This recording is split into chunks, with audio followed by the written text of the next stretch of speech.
Since so many of you have come and participated in this video, I have decided to go back through my thinking on it and revisit the statements that I made during the video and redo another map. Now, a lot of things that people have said about this particular video, I never said. And it's something where I think they just looked at a thumbnail and maybe listened to a minute and then decided that they were going to respond. The first is I never said anywhere be in a big city. You see places like California, Texas, Florida, Virginia, upstate New York, and you automatically think big city. But the vast majority of California, Texas, and Florida, and Virginia, and upstate New York is not. Not at all. It's kind of an availability heuristic thing, but we're not going to get off on psyops today. Now, I also did this video where I tried to explain a little bit about more the thinking of what would happen after the shit hits the fan. When the government tried to stand things back up, where would the efforts be directed mostly? And that's what this was, and I still got kind of the same pushback. So I'm going to, in a brand new map here, show you why I think these places probably are your best bets. Now, this is updated, and I've revisited a few things, talked to some people from these states who made their case for being green. And so I'm just going to go through one by one.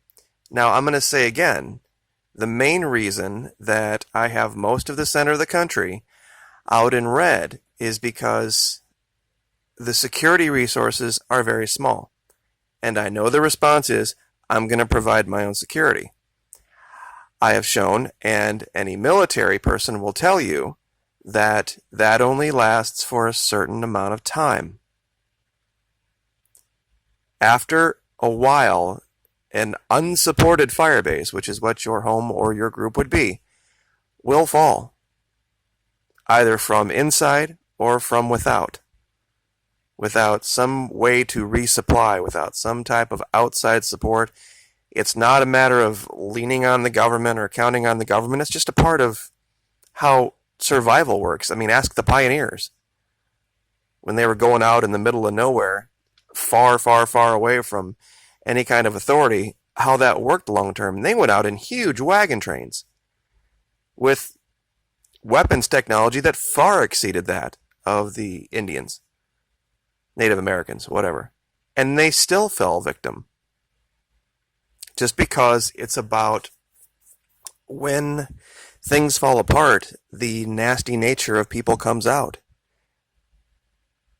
So, real quick, California,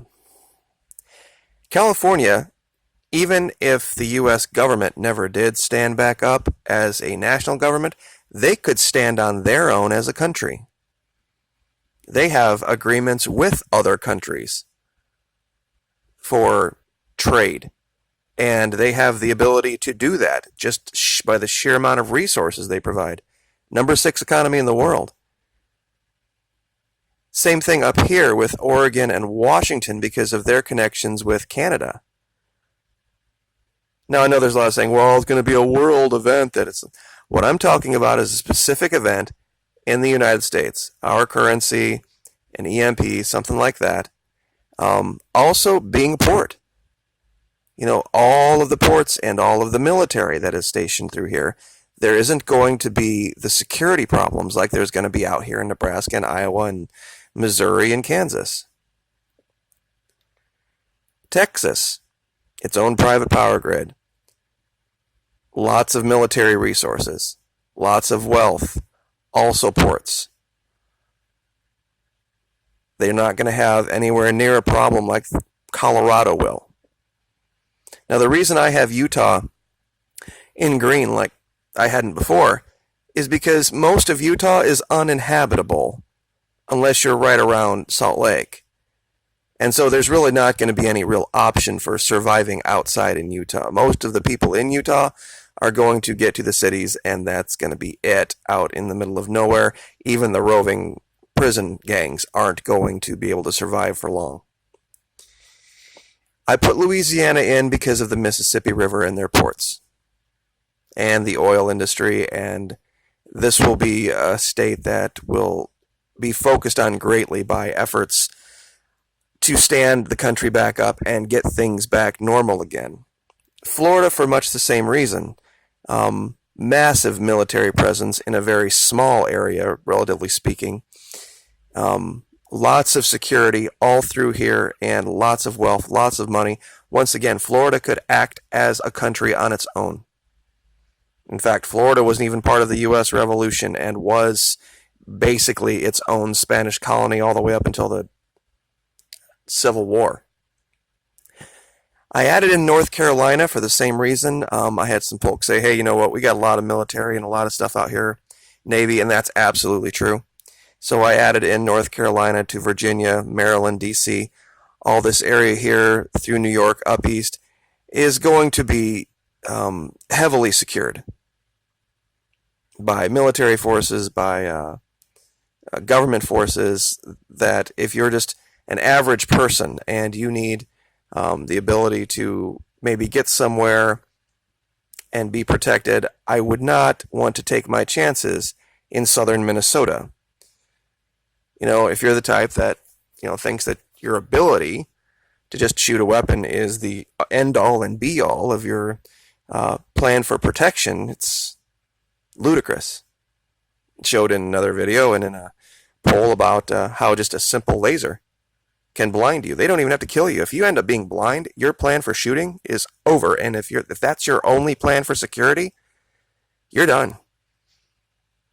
You're done. That's all it would take. So that's basically the long and the short of it. Now, the reason I have Hawaii in green, same thing with the trade, same thing with the wealth, small area. Now, they do require a lot of things to be brought in, obviously, but they have those agreements set up with other countries. So if it was a U.S. problem, not a world problem, you know, and a world problem, you know, a lot the same applies. There'd probably be a lot fewer green areas here. But Alaska, once again, too much of a large area to try to control, try to secure. And the folks out in the middle of nowhere are going to be in a world of hurt after a week or two. Because, you know, survival and prepping is meant for that. It's meant for a week, 2, 3 weeks, maybe a month. After a while, everything kind of falls apart.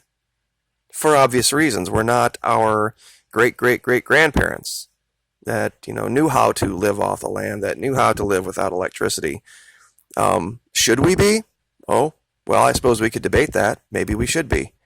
But the two don't normally live side by side, where you have people that are, you know, fluent in iPad or, you know, have relied on technology for so long that also know how to go out and milk a cow, or how to even tend a herd of sheep or goats, flock of sheep, herd of goats, whichever. Point being is that it's two different types of living. If that's how you're living now, and you're within the sound of my voice, and that's what you do, probably not going to be any type of real power event that's going to cause any hiccup in your life.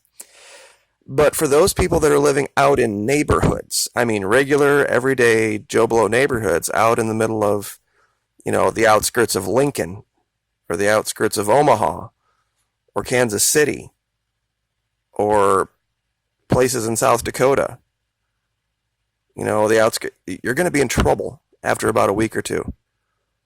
Because the security that you enjoy now is heavily dependent on communications, the state police, and 911 being up and running.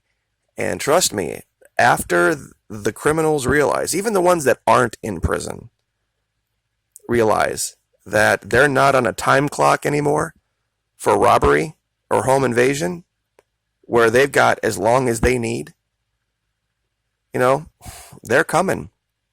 And they're coming in groups. Because that's just what they do. They do it now. I'll just leave you with some statistics. As it stands right now, even with a functioning power grid, only about 14% of home invasion robbery gets solved. 30% of home invasion and robbery happens when someone is home. So less than half of the home invasions and robbery that happen in the country right now, where someone is home, get solved.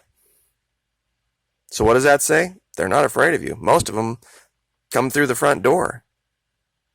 And like I said, when they come in 3 and 4 and 5, and they come from multiple directions, and you're distracted, and you're hungry, and you're tired, and it's night, they're, $100 pen laser away from blinding you. And if you don't see it coming or don't know it's coming, what's your plan then?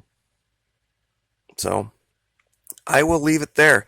And I guess my solution would be, and I'll end it with this, don't be so over-prepped and oversupplied that you can't take most of your stuff, throw it in a pickup truck, and drive. And make sure that you have either an extended fuel tank or a couple extra big cans ready to go.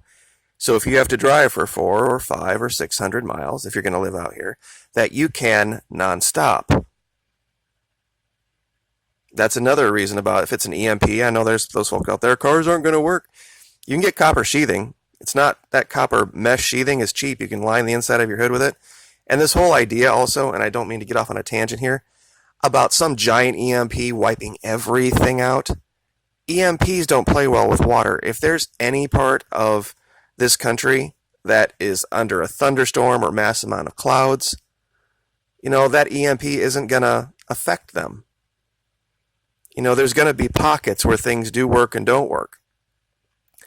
But if you have one of those cars that doesn't require electronics to work and you go ambling down the road with it, when 99.9% of the people around you don't have it, I hope you're planning on never stopping, ever, because they'll find a way, one way. And some people will just be vicious and they'll find a way to flatten your tires from a distance. If I can't have it, you can't have it either. It's just the nasty nature of people when they get hungry and they get desperate and they realize there's nobody going to come stop them. So, because you're a civilized, decent human being, you're playing on a different field than the criminals are. And I think that's something a lot of people have lost. But sorry, 13 minutes. We'll leave it there. Like, share, subscribe. Thank you so much. And we'll see you next time. Thank you.